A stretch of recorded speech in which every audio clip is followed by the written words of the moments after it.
Hi everybody, I'm Dickson and I want to thank you for joining me again today. We're doing a workshop on lake types and we're now eliminated highlands and lowlands, and now we're going to enter into a discussion of flatland reservoirs.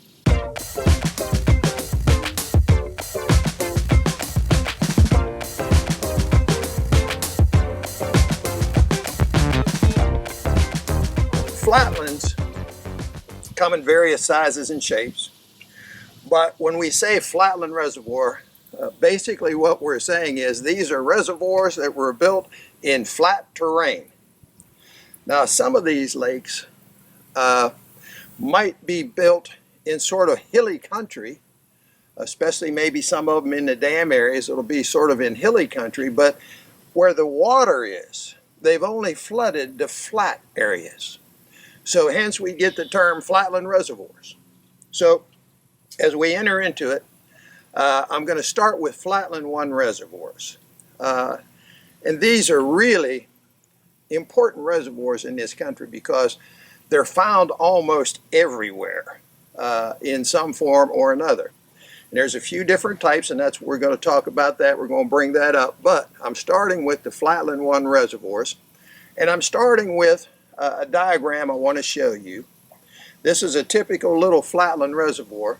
And there are literally hundreds and hundreds of these reservoirs throughout the country.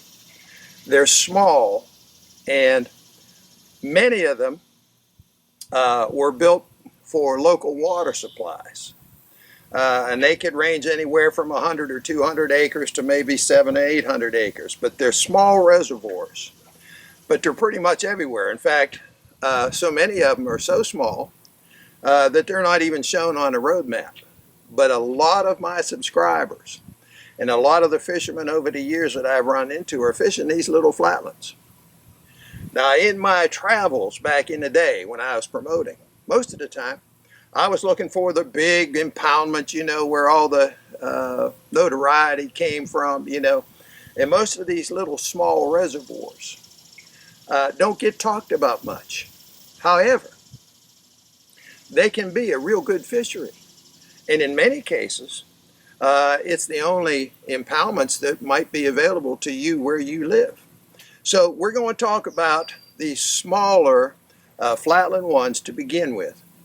And I'm going to give you some keys as to how to fish them.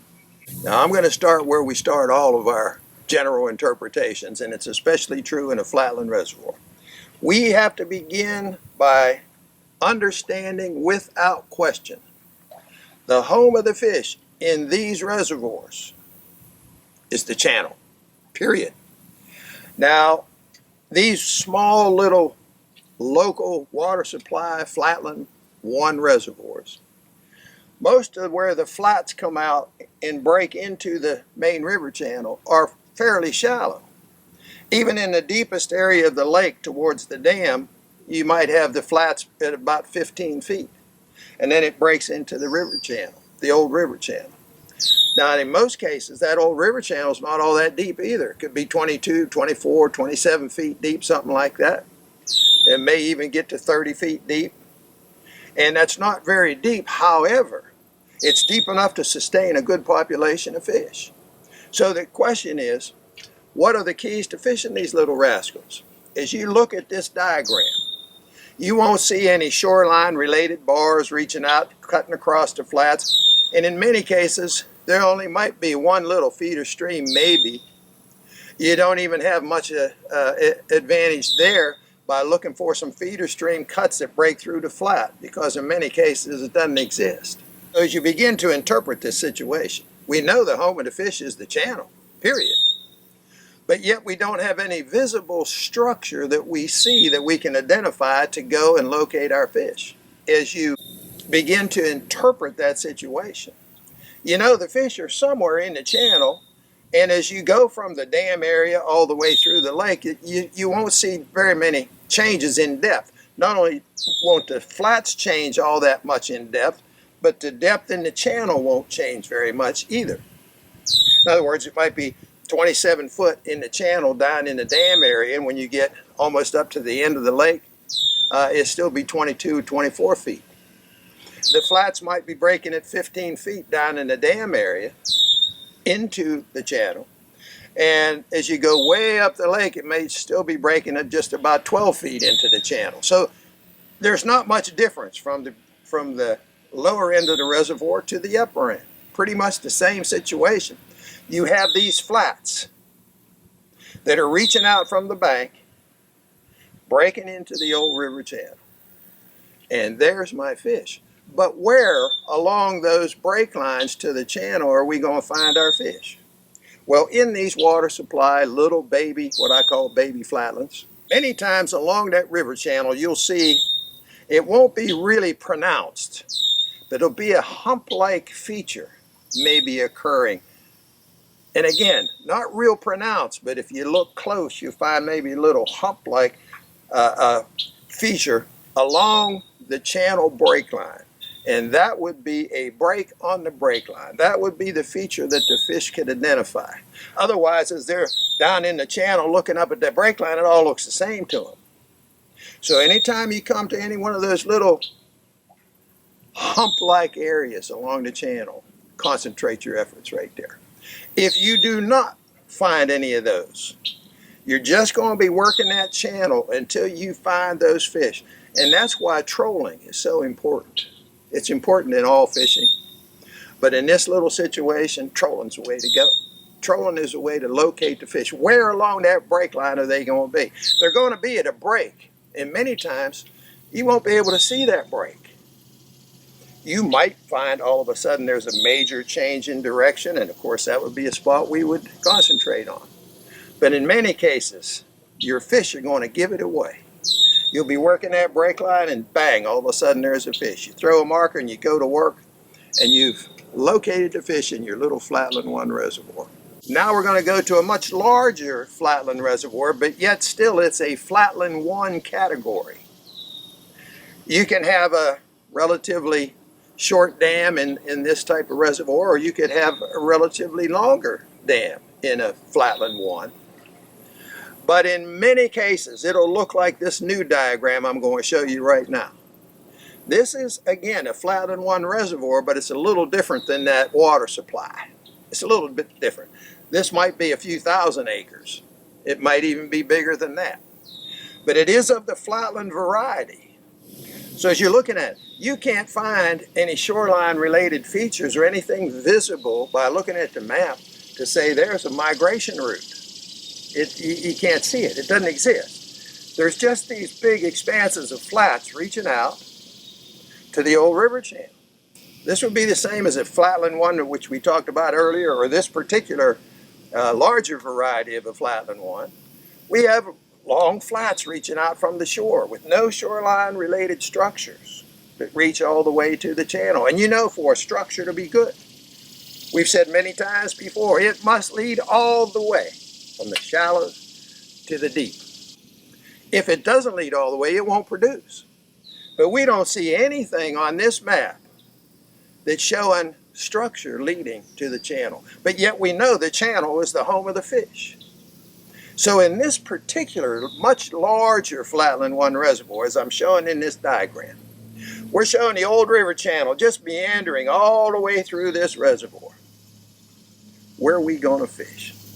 And that's always the question. Where are we going to fish? Well, we're starting at point A, which is deep water is the home of the fish. The only deep water in this reservoir is the channel. Or should I say the deepest water in this lake is the channel, period. Next question. When these fish become active, which way are they going to move? We have to find out. Now, if this is a 5,000 or 10,000 acre lake, where are we going to find our fish? They're all living in channel. There's no shoreline related stuff.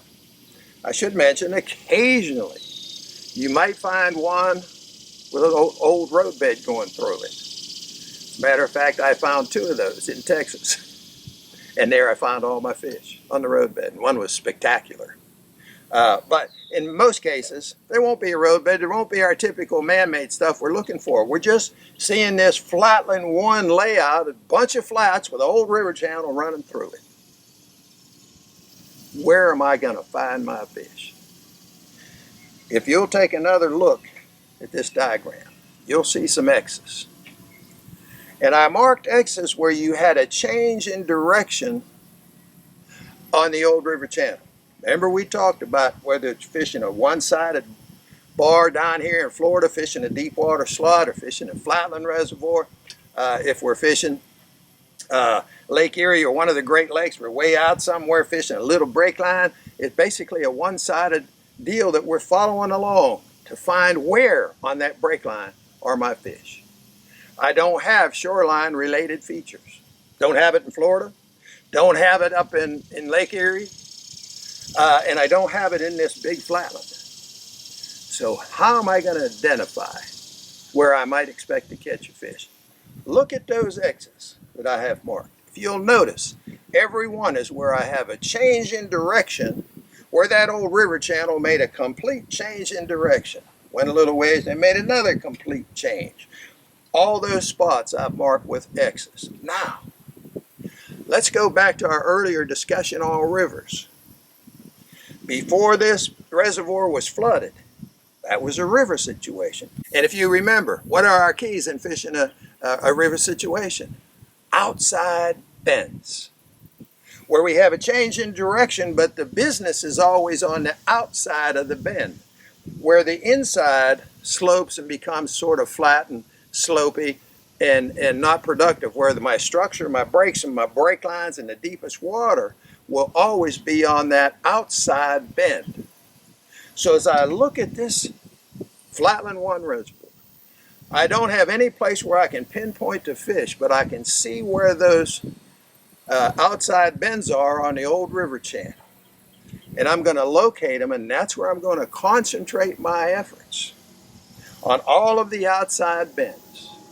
And in many cases, these river channels won't be all that wide. You could actually, in a casting position, not only hit the business side, which is normally the business side, but also hit the other side and fish those bends in a Flatland 1 reservoir. Keep in mind, home of the fish in these reservoirs are the channel. We just can't say it's the deepest water in the area. We say the home of the fish in the Flatland reservoir is the channel, period. Now, where along this channel, when the fish become active, are they going to move? Do we have some keys? Yes. In this reservoir, the keys will be the outside bends of the old river channel. Every place it makes that bend, those are the areas that we're going to fish, both casting and trolling. So I want to thank you for joining me today. Hope you learned a little something about these little Flatland 1 reservoirs. And next time we get together, we're going to talk about the Flatland 2s, and I want to spend a lot of time on Flatland 2s, because so much of our approach to a Flatland 2 can teach you how to fish a Florida type lake. It can teach you how to fish a Great Lake. There's so many things that we can pull together. It's like everything comes together, and we can garner so much from learning the keys to tackling a big 100,000 acre Flatland 2 reservoir. We can learn so much from it. I want to spend plenty of time to cover that material. So I'm leaving that till the next time we meet, Flatland 2s. And again, I want to thank you for being with me today. Appreciate you being here. And I want you to like us on Facebook if you would, and follow us on Instagram, and be sure to subscribe to our YouTube channel here. We have a lot to talk about. There's a lot more coming. And after we finish with the Flatland 2s at the end of the week, we're going to be delving into and doing a lot of on-the-water work and bringing up the area of presentation of lures and how we actually going to be catching fish. So until the next time, thanks for being with me today. I appreciate you, and see you then.